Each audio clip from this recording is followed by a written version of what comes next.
I'm not going to lie. Every single person in the WNBA media, if you are in mainstream media, you're going to have a bigger reach than me.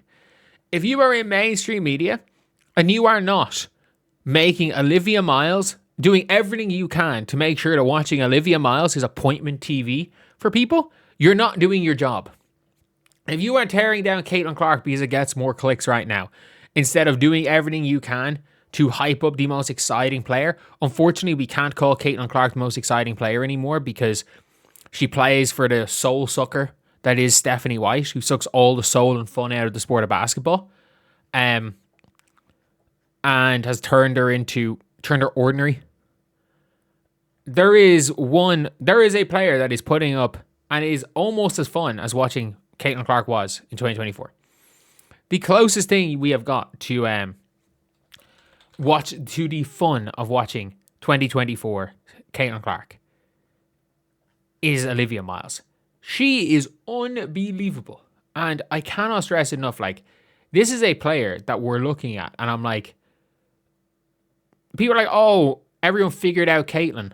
Why? Because the reason why people figured out Caitlin is because her coach is making, like, if you are coaching basketball, one of the, again, everyone knows when it comes to defense at the pro level, you can't really stop anybody. The point, you're on defense, your job is to basically make a player play their B game. Like, if you have a non-shooter, if you're guarding a non-shooter and hit 4 threes on you, then it's not your fault. Like, if it's like saying, like, it's not Caitlin Clark's fault that a 20% 3-point shooter in Georgia Amore hit 4 threes on her. It is Caitlin Clark's fault that a downhill driver in Carla Lake is burning her. That is Caitlin Clark's fault. I cannot stress that enough. That is Caitlin Clark's fault in defense. The Olivia Miles one is not. However, when it comes down to it for Olivia Miles, the thing is, she doesn't need a B game. Why? Because you can't stop the pick and roll. Like, I don't think people understand. It's like Stockton Malone. You can know the pick and roll is coming, and you can have tactics on how to blitz it. If you're able to read a pick and roll like Olivia Miles is, if you're able to go right or if you're able to go left, or like a Caitlin Clark is, Olivia Miles, like, I would say they're very similar as far as pick and roll navigators. Caitlin Clark is a much more of a threat in terms of pulling back. Olivia Miles is more of a threat in the fact she can go both ways and pass both ways.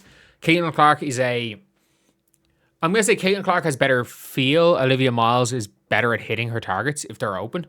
And then Olivia Miles is surrounded by shooters and one big roller. But, like, if you're watching her play, I'm sorry, she is so good. Like, she had AZ in hell. Like, I'm sorry, AZ, as I've said plenty of times, if you're able to close the gap on AZ Foot can shoot. Sorry, AZ Foot can be a good defender. Like, if she's able to get you in space, AZ Foot can defend. Like, she can absolutely, or say not in space, sorry, in a close, small space, she can defend. If you get AZ Foot in space, if you get AZ Foot in a screen, she cannot defend. AZ Foot cannot navigate screens. AZ Foot cannot guard in space. She's not quick enough. She's super quick with her hands, and she's strong and she's smart, but she's not quick on her feet. And Olivia Miles showed that today. She had Olivia, or in this play here, AZ Foot didn't even know what she was doing. She had AZ Foot questioning whether she was even a basketball player on this crossover. Like, I don't think people understand how impressive this is here. Like, AZ's there. She thinks she's going downhill. It's like, oh, nope, I'm gone. Then I'm going to pull up from 3, and it's not even hitting the rim. On the defensive end, she's just got a team around her. She's good enough at playing defense at, like, forcing someone into someone else. She's good at forcing people into Nia Coffey and Natasha Howard. But, like, because there's shooters everywhere, you can't overhelp because she's going to hit the shooters. This is, like, perfect roster construction around her. But, like, the ability to get people in jail, that finishing, her stop-start, it's ridiculous. It's so good. She's so fucking skilled. And, like, I was massively questioning her defense. My favorite part is, like, I made a TikTok about her when she was in college. Like, I was basically, like, when she was in college, I made an entire video being like, look, Olivia Miles is the best offensive player in this draft. Olivia Miles is going to come into the WNBA and be a good and be an elite offensive player. And it's like, and I literally said in it, and I'm like, right now she can't guard a parked car, and that's the only thing stopping her from being a WNBA star. She literally commented as like, appreciate the support, and I'm like, I literally said she couldn't guard a parked car in that, and I'm being honest. I don't think if she's being left in isolation, with no help, I don't think she can guard a parked car either. But what she can do is, if there's help there, she can funnel people into help, and that's all you have to do on the defensive end. That is all you have to do. If you can funnel people into help, you're going to be I'm not going to say a good defender, you're going to be a passable defender. Like, that is all you have to do. You need to funnel people into help, and you need a coach that actually has help there.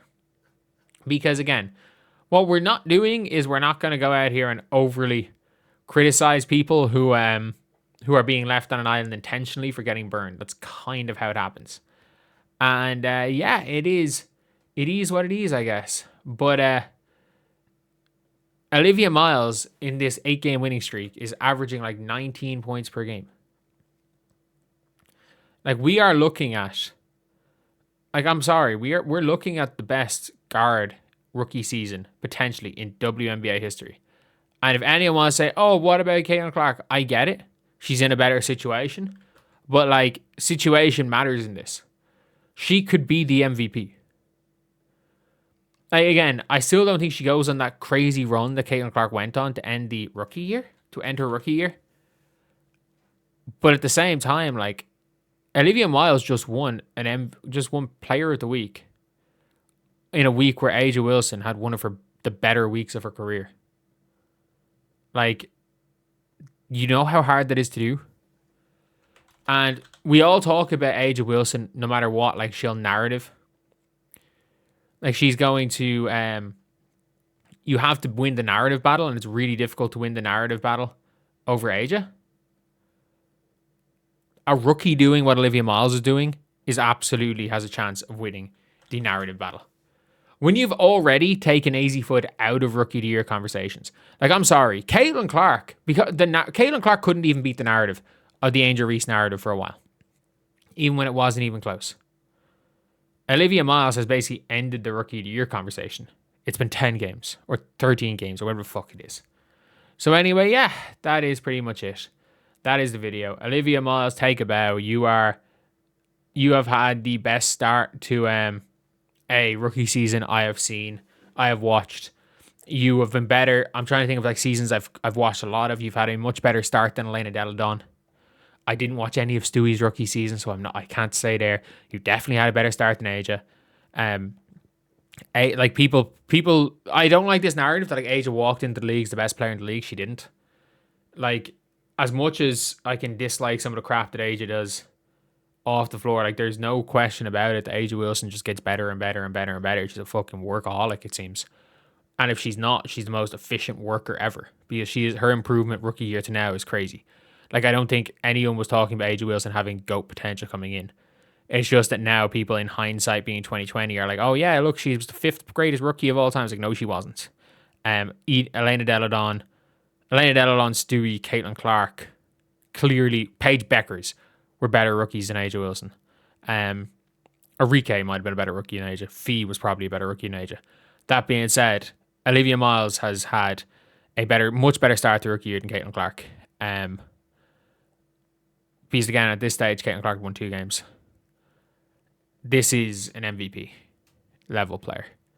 And especially with the way the game's moving towards guards. And I think she might get better when Fee gets back.